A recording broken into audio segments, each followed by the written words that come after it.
Next up, we have something new on Netflix, and this is a international film made in Spain, which has had quite a bit of an awards attention. Dan, can you introduce Society of the Snow to us? Yeah, so this is a new film by director Bayona, who made The Impossible and A Monster Called Jurassic World Fallen Kingdom.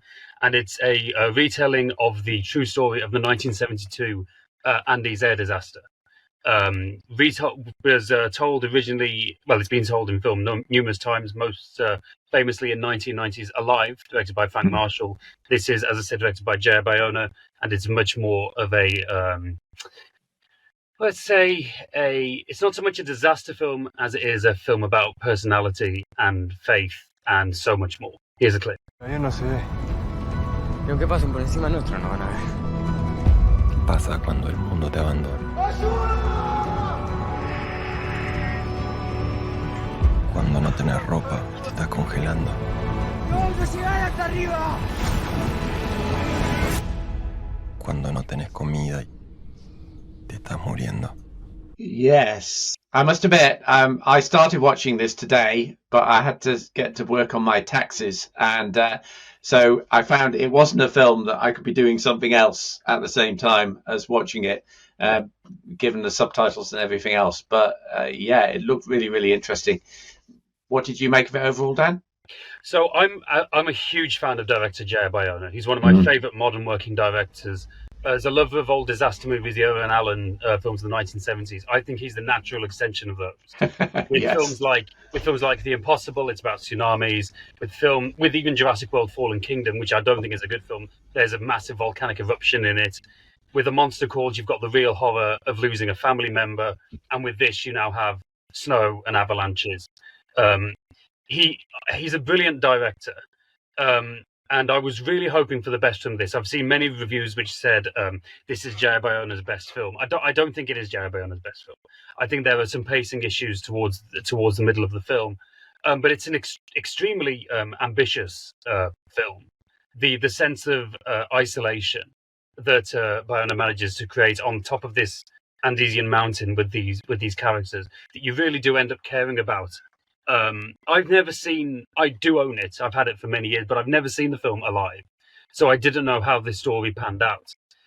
So I was looking forward to seeing. I knew the consequences of what happened when, due to the crash, that they ended up having to resort to cannibalism to stay alive. And I'm very grateful that Bayona was a very sensitive filmmaker in that respect. That he didn't show it in a kind of gory, like ravenous kind of way, but it was a very, very subdued, very respectful way of showing this is what they had to do. They didn't want to do it, but they had no choice to do it. And it's really a film about just really doing everything you possibly can to survive. It's a fascinating story, and I think Bayona, he's done a very, very good job with it. I think at 2 hours and 20 minutes, it is a bit too long. I think maybe it could have worked better as maybe a 2-part miniseries or something, rather than a full length, because it's so oppressive in its isolation and its miserable nature with these characters that you really do end up liking, but they just end up you slowly being picked off one by one by the elements. It's such an ordeal to watch all the way through.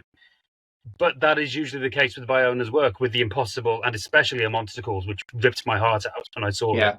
I think that was my number 2 film of that year. My number 1. A Monster Calls. Yeah, it was. I thought it was a wonderful piece of work. Yeah, I lost my dad when I was 10 to cancer, so that film spoke to me on a huge level. I'm sure.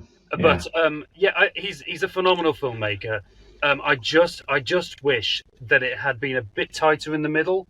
There's a bit where the characters try and leave the debris of the plane crash and go off to the other side of the mountains to try and find the tail to get a battery that's required for communication purposes.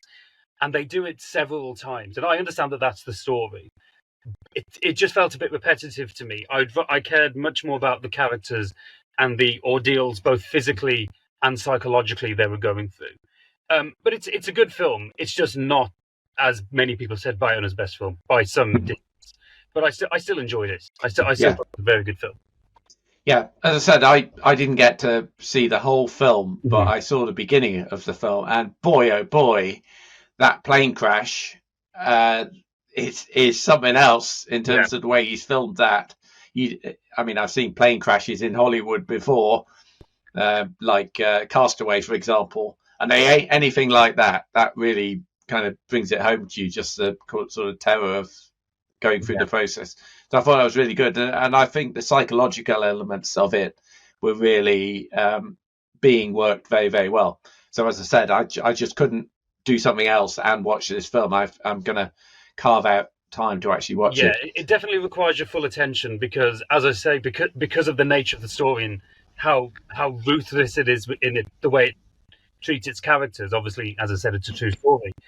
Characters are gone. Like on a split second, you think, oh, they were okay just now, and now an avalanche has hit the plane, and now 6 of them are being wiped out. Yeah, it's a real shock to the senses when that happens, because there are moments of great elation when you think, oh, they finally managed to do something. They finally, they might have cracked how to do this, and then Mother Nature will just strike back and say, not on my watch. Nope, not on my watch. No. Has anyone else seen this film? I've seen this one too. Oh, you've seen it? Well, Scott, do you want anything to add? Not much really. You sort of covered it there, Bob. Opening plane crash, amazing. Some gruesome imagery, not a film to be taken lightly if you're a bit squeamish.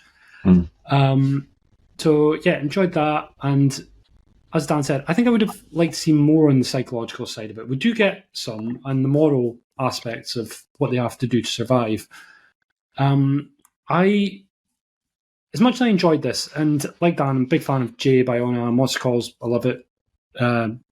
Impossible. Both those films make me cry whenever I've watched it. With this one, I felt like, because I've seen Alive and I knew the story, I'm not sure it did quite enough different to warrant the existence of the film so much. I know he focused on a different character to be the main character in this one, but the story is essentially the story, and I don't know how he would have went about doing something different with it, but for me it was just a little bit too similar to Alive to make me fully invested. And I think with that time span as well, of how long the running time is, I wouldn't say I was bored, but I was getting close to being bored in a few scenes. But overall, it's a good film, but yes, certainly nowhere near his best. I actually remember reading the book of this before I saw any of the films, and the book was really gripping. Yeah. And once you've kind of got the mental images in your head from the book, it's difficult to actually not see them, as it were, when you watch the films. But yeah, okay. Scores on the doors. Dan. I give this a 7. 7. Scott? I'll match that. 7 out of 10. 7 out of 10. I don't think I'm going to score it because I haven't watched the whole thing through. So I would be round about a 7 or an 8, I think, from what I saw. So we'll stick with your two scores and make that a Flickering Dreams score of 7.0 for Society of the Snow, which makes it a hit.